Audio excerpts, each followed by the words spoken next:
When you think about climate change and think about climate action, then renewable energy should be your next thought. I am Mukamdali and this is Ubunifu TV.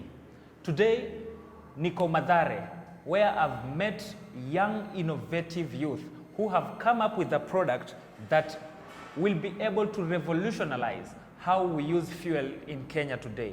Instead of firewood, think of sawdust. I am with Calvin, who is from Moto Brix. He'll introduce himself and give us more about Moto Brix, a company they have formed with his friends. Yeah, my name is Calvin Shikuku. I am the current CEO of Moto Brix Limited, which is a social enterprise that deals in the renewable energy sector. And I remember when we started Moto Brix, it was like thinking about the challenges we face as young people growing up in Mathare. For example, when we were going to schools and growing up, we had trouble with feeding programs in schools. And also looking at the landscape in Mathare, there's a lot of unemployment.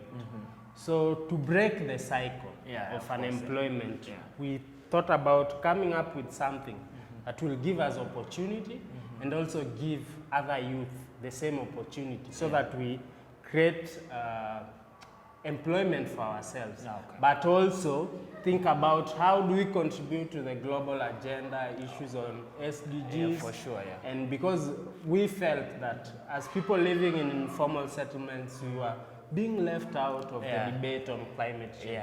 So all this led to the founding of Moto Brix, so that we also see how we use these challenges that we have in our community to create opportunity for ourselves. And you remind me of an experience I had back in primary school, because I'm from the village. I've been brought up in the village.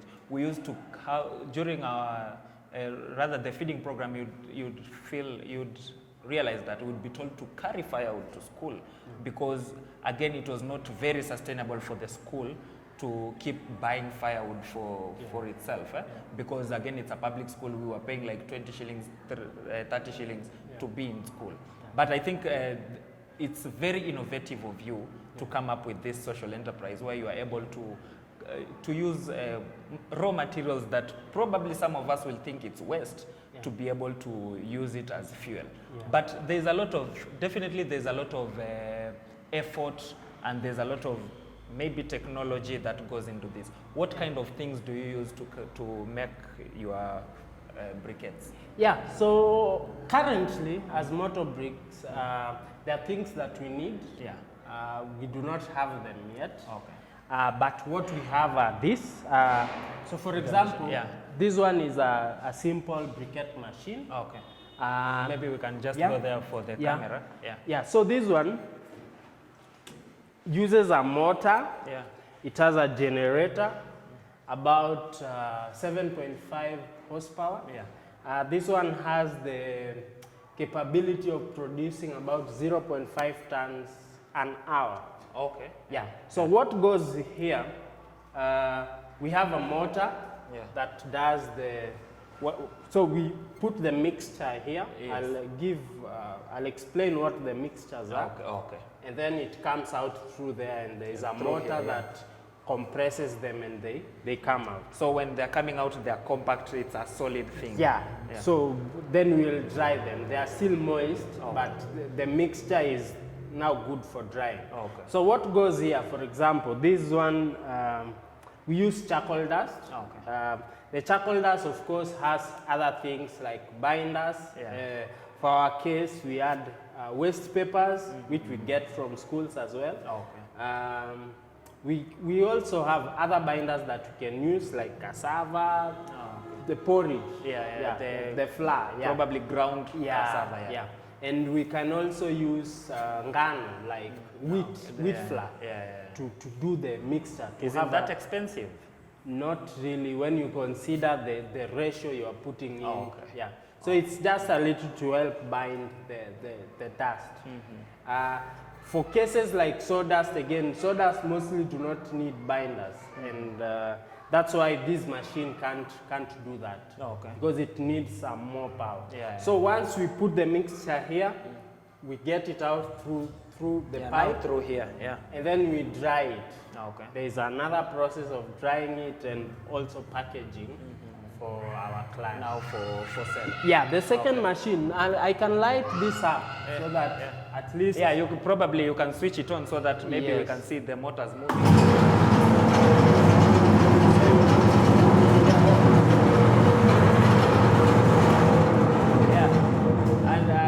It's very noisy. It sounds but noisy. At least I could see the motor spinning. Yeah.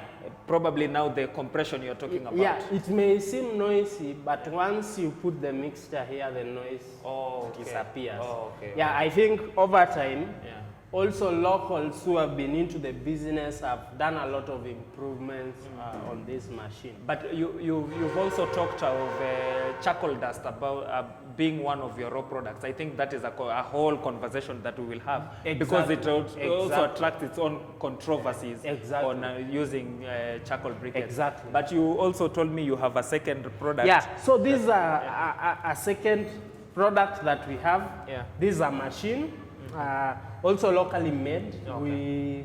We made it locally. Yeah. Went to a local blacksmith and explained what we want. Yeah, of course. And then together we were able to innovate and come up with ideas on how to make this one. Okay. So this one is a simple one again. And what is it and what does it do? Yes, so what it does, it compresses what we call ignitors. Okay. Ignitors, normally when you sell briquettes, so many people have a problem with briquettes because it's quite tedious to light them up. It's very difficult to light up. So when we are doing activations within Mathare, a lot of people are telling us, it's from the feedback you are getting, we decided to make this. So what happens, this is just a mixture of mostly sawdust and little wax. Okay. And then we compress it, and then it gives us some particles that you can use to light. Instead of using paper, you can light you can it now use and put this. it on the jiko. Oh, and they look like this. Once we compress them, we get these some are sort of pellets. some pellets. So this is the second product that we have. Now the primary raw material here is sawdust. Sawdust. And then basically. Of course you source the sawdust locally. From guys who do carpentry and all that. Okay, and then the second product you said it's wax. Yeah, wax. Where do you get the wax from? Wax also are available locally as well. There are so many traders dealing in such. Okay. But it's very little for what we are doing is trying to bind. Okay. Trying to bind. It's just a binder. Looking for a suitable binder. Okay. So that it can also hold itself But then together. how fast is it to light this? I'll show you how fast it is. It's very fast. Okay. Once you put the light it, you're up and ready to go. Okay. And how much of this do you need to light one jiko? You need one, even a half if you want. Really? Yeah. And okay. And is it available for sale? Do you guys? Yes, initially we did not sell it because we package it for our class. Okay. But there is also demand for customers who want it more or who wanted to use it for other uses. Yeah, okay. So right now we are also considering selling this, and we are also smell some wax. We are also getting requests from other vendors who can also want to do the same for their product. Okay. Yeah. So let's come back to this for a moment. Yeah. What compresses it to be so hard like this? So what happens, this machine has a platform, and down here is a normal car jack. Oh, yeah. So it lifts the platform, and there are holes here. Oh, yes. And when that is lifted, and you put this stopper, it compresses. It compresses in between. In between. Oh, so it's a very simple mechanism, but yielding very nice results. Exactly. Oh, okay. Yeah. Maybe, now you can show us probably how you light it, and then we can have the whole charcoal conversation. Yeah. So that we are able to impact the environment positively. Yeah. Even as we, oh, now this is the packaging for the briquettes. Yeah, this is the packaging that we have. Different colors, but it doesn't matter. Yeah. So I'll put some briquettes. Being an expert in brand building, Yeah. probably we will talk about the packaging later. Okay. Off camera, you know. Yeah. I have some here. Yeah. Do you need a normal matchbox? Yeah, just a normal one. Okay.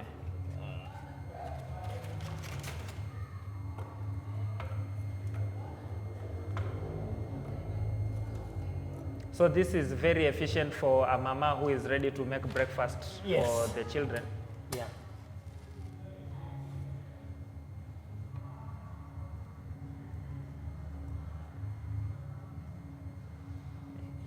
This matchbox inachomeka.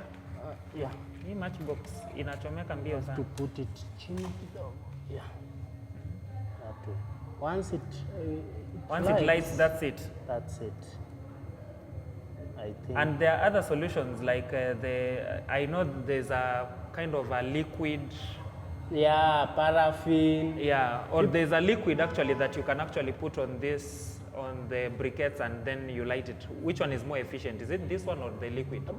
For me, I think because we are using sawdust and the general concept is also to try and utilize waste. Okay, yeah. Like sawdust. Yeah, A lot of guys who deal in the industry, carpenters, I see them burning. Oh yeah, for sure, yeah. So, right outside their workshops. Or throwing them out. Yeah. So I think sometimes rather than utilize something new, reusing the concept of circular economy is very useful and can really help us get rid of waste.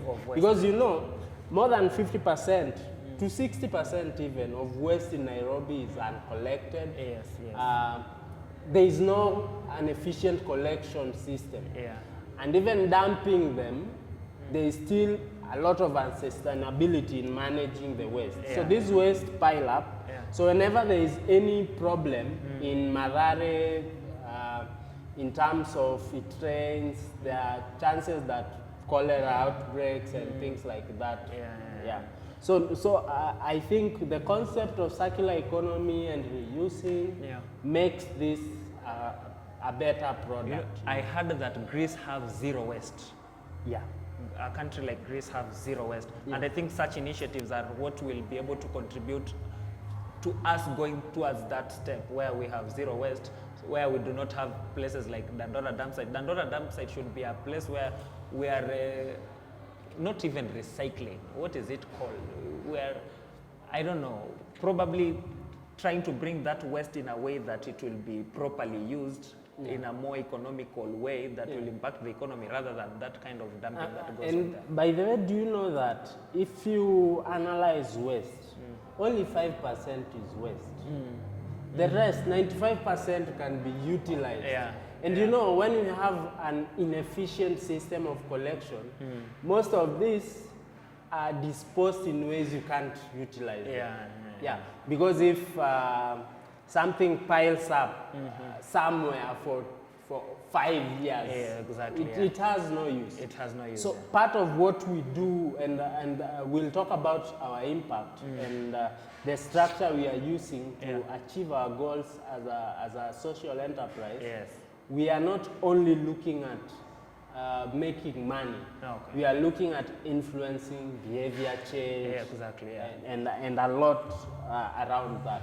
That's why we are working with groups in the community, doing a lot of sensitization work on issues to do with climate change and renewable energy. Because if we are able to influence and make influence households to start sorting at household level, I think it will be easy to utilize this circular economy aspect. Now, we talked about the charcoal dust being your primary raw material in doing the charcoal briquettes. And Of course, there's all this controversy, and personally, I don't support charcoal dust being used to make briquettes. Yeah. Why do you use charcoal briquettes yet the production of charcoal negatively impacts the Now, environment? number one, when you look at the concept we are talking about, we are talking about utilizing waste. Yeah, of course, yeah. When you look at Mathare, charcoal dust is one of waste that does a lot of damage. Okay. For example, our drainage systems are clogged because traditionally these guys who deal in charcoal throw the dust away. They do not care where it goes. So our drainage system generally. So what we are doing as Moto Brix is clearing stock. And our ultimate goal is also to outcompete those who are in the business. When you look at our concept, we are doing a lot of research on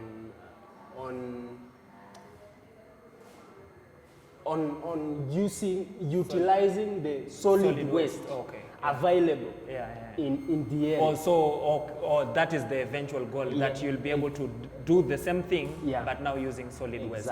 In that maybe mama mboga, all that. And it's possible. We've done research, it's possible. Some people have done it in other areas. But the technology is so not available. that is the biggest challenge That is now. the biggest But challenge. the research is complete. The research is complete. You have the results. We know where to get these resources or this technology, but we do not yet have the resources. So it's a work in progress. And are there any partners that you've approached maybe to support you in the same? Yeah, for us to get here, I think we've worked with some partners like UNICEF. We also got an award. It's called the African Impact Initiative. It was a community award because of the kind of impact we've been having in the community. We are looking forward to also working with other partners because we know ideally it is not possible if we do not come together. For sure. And a lot of support is needed to help bring this technology. And if you look at the number of players, probably you can even have a seat, the number of players who are in the charcoal industry, how will you be able to produce enough briquettes, even from the solid waste? How will you be able to satisfy the market, or maybe reach the demand? How will you be able to achieve that? Are you having other people that you're working with? Yes, actually, eventually what Moto Brix want to do is be able to decentralize this technology in terms of we know it's good, we would want to reach everyone, but for us to create more jobs for young people, it's good to have a structure that enables young people in, for example, Marsabit, to be able to utilize technologies that we've researched on. So, for example, in Mathare, we can work out based on the waste that we have in Mathare, work out a good formula, the best formula to produce organic briquettes. When we go to Marsabit, it will be different based on the components they that have. they have. So based on that, you see now our role is supporting these young people who also want to venture into this. Because what we have established, even biomass, if you utilize it carelessly, it becomes unsustainable.